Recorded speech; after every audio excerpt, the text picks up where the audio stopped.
అందరికీ నమస్కారం అండి. స్వాగతం సుస్వాగతం మన ఛానల్కి. ఈరోజు వీడియోలో ఆషాఢ గుప్త వారాహి నవరాత్రులకు 9 రోజుల పాటు చేసుకునే పూజకు కావాల్సినటువంటి పూజా సామాగ్రి గురించి ఈ వీడియో ద్వారా తెలుసుకుందాము. మన ఛానల్ని ఎవరైనా మొట్టమొదటిసారి కనుక చూస్తున్నట్లయితే, మీకు కనుక నా వీడియోస్ నచ్చినట్లయితే లైక్ చేసి సబ్స్క్రైబ్ చేసుకొని పక్కన ఉన్నటువంటి బెల్ ఐకాన్ని యాక్టివేట్లో పెట్టుకోవడం వలన నేను ఏ వీడియో చేసినా మీకు నోటిఫికేషన్ ద్వారా మీ ముందుకు వచ్చేస్తుంది. సో దట్ మీరు ప్రతి వీడియోని మిస్ కాకుండా చూడొచ్చు. మన అందరికీ వారాహి నవరాత్రుల పూజకు కావాల్సినటువంటి సామాగ్రి ఏమిటో తెలుసు కదండి. కాకపోతే ఒక్కొక్కసారి హడావిల్లో పని ఒత్తిడిలో మనము కొన్ని మర్చిపోతూ ఉంటాము. అందుకని ఏ పూజకైనా కానీ మనం ఒక 2-3 రోజుల ముందుగానే ఆ పూజకు కావాల్సినటువంటి సామాగ్రిని తెచ్చుకొని పెట్టుకోవడం వలన హడావిడి లేకుండా పూజ చేసుకునేటువంటి రోజు పూజని ప్రశాంతంగా చేసుకోవచ్చు. అంతేకాకుండా పూజకి కావాల్సినటువంటి సామాగ్రి అన్నీ ఉన్నాయో లేవో కూడా ఈ వీడియో ద్వారా మీరు చూసుకోవచ్చండి. అందుకని ఈ వీడియోని నేను మీతో షేర్ చేస్తున్నాను. వీడియోని స్కిప్ చేయకుండా చూడడానికి ప్రయత్నం చేయండి. సంవత్సరంలో వచ్చేటువంటి 4 ముఖ్య నవరాత్రుల్లో ఆషాఢ గుప్త వారాహి నవరాత్రులు కూడా ఎంతో విశిష్టమైనటువంటి నవరాత్రులు. ఈ ఆషాఢ నవరాత్రులు మనము పూజించాల్సింది వారాహి అమ్మవారిని. ఈ 2025 సంవత్సరంలో వారాహి నవరాత్రులు ప్రారంభం మరియు ముగింపు తేదీల గురించి ఇప్పుడు తెలుసుకుందాము. శ్రీ విశ్వావసు నామ సంవత్సరము, ఉత్తరాయణం, గ్రీష్మ ఋతువు, ఆషాఢ మాసము, శుక్లపక్షము, జూన్ 26, 2025 గురువారం నుంచి ప్రారంభమయ్యి జూలై 4, 2025 శుక్రవారంతో వారాహి నవరాత్రులు ముగుస్తాయండి. అయితే వారాహి నవరాత్రులు రాత్రి పూజ ఎవరైతే చేద్దాము అనుకుంటున్నారో వారు కలశము, అఖండ దీపంని పెట్టుకునేటువంటి ఆనవాయితీ ఉంటే గనక వారు జూన్ 25, 2025 బుధవారం రోజునే పెట్టుకోవాలండి. ఎవరైతే వారాహి నవరాత్రుల పూజని ఉదయం వేళ అంటే సూర్యోదయానికి పూర్వమే చేద్దాము అనుకుంటున్నారో వారు కలశము, అఖండ దీపం పెట్టుకునే ఆనవాయితీ ఉంటే కనుక వారు జూన్ 26, 2025 గురువారం రోజున పెట్టుకోవాలి. ఇప్పుడు వారాహి నవరాత్రుల అమ్మవారి పూజకు కావాల్సినటువంటి పూజా సామాగ్రి ఏమిటో తెలుసుకుందాము. ముందుగా వారాహి అమ్మవారి చిత్రపటము. ఒకవేళ మా దగ్గర లేకపోతే కొత్తది తెచ్చుకోవాలా అంటే కనుక అవసరమైతే ఏమీ లేదండి. మనము ఇంట్లో రోజు పూజ చేసుకునేటువంటి దుర్గా అమ్మవారి ఫోటోకి కానీ, లక్ష్మీదేవి అమ్మవారి ఫోటోకి కానీ, లలిత అమ్మవారి ఫోటోకి కానీ, విగ్రహాలు కానీ వీటిలో వేటికైనా మీరు పూజ అనేది చేసుకోవచ్చు. కుంకుమ 100 గ్రాములు తెచ్చుకోండి.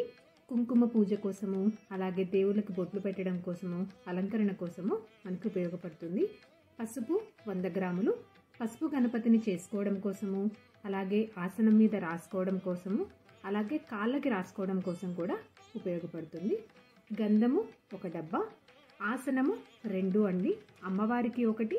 పూజ చేసేటప్పుడు మనం వేసుకొని కూర్చోవడానికి కింద మాత్రం ఎట్టి పరిస్థితుల్లోనూ కూర్చోకూడదు కాబట్టి ఏదైనా ఒక చాప లాంటిది కానీ, ఆసనం లాంటిది కానీ కావాలి కాబట్టి ఒక ఆసనం కూడా ఏర్పాటు చేసుకోండి. కింద మాత్రం ఎట్టి పరిస్థితుల్లోనూ కూర్చోకూడదు. వివిధ రకాల పువ్వులు, పూలమాలలు.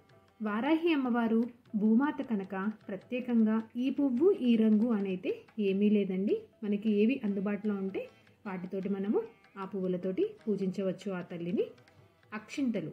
ఎప్పుడైనా సరే అక్షింతలు కలిపేటప్పుడు చక్కగా బియ్యంలో పసుపు, ఆవు నెయ్యి వేసి కలుపుకోండి. నీరు మాత్రం వేయకండి. ఉద్దరిని, పంచపాత్ర 2 సిద్ధం చేసుకోండి. ఎందుకంటే ఒకటి దేవునికి, ఇంకొకటి మన కోసము.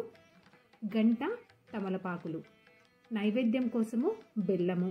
విఘ్నేశ్వరుడి కోసము, అలాగే అమ్మవారికి పానకం అంటే చాలా ఇష్టం కనుక దానికోసం కూడా ఉపయోగపడుతుంది కాబట్టి బెల్లం కూడా సిద్ధం చేసుకోండి.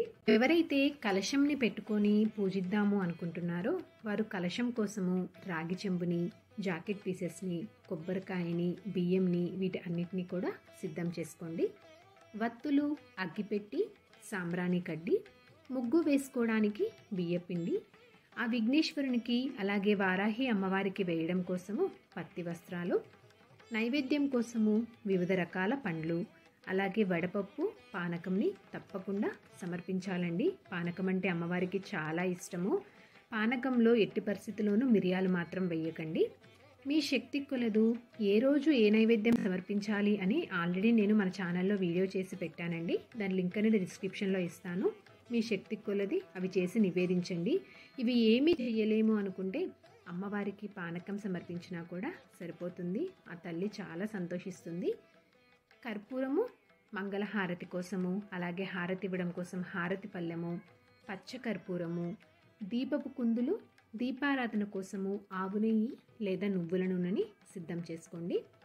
పచ్చి నిమ్మకాయలండి, అంటే పండినవి కాదు. అమ్మవారికి నివేదన కోసము, అలాగే మాల వెయ్యాలి అనుకునేవారు మీ దగ్గర అమ్మవారి చిత్రపటం ఉన్నటువంటి సైజుని ప్రకారం చూసుకొని మీకు ఎన్ని కాయలు పడతాయో అన్ని కాయలని సిద్ధం చేసుకోండి. పండినవి మాత్రం తెచ్చుకోకండి, పచ్చివే తెచ్చుకోండి.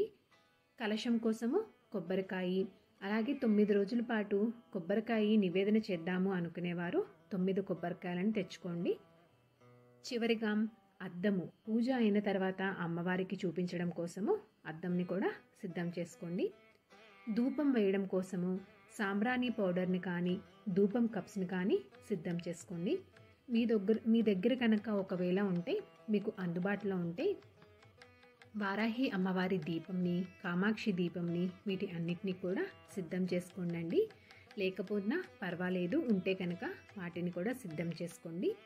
సో చూసారు కదండి, వారాహి అమ్మవారి నవరాత్రుల పూజకి కావాల్సినటువంటి పూజా సామాగ్రి ఏమిటో తెలుసుకున్నాం కదా. ఈ వీడియో మీకు ఎంతో కొంత ఉపయోగపడుతుందని అనుకుంటున్నాను, అలాగే మీకు నచ్చిందని అనుకుంటున్నానండి.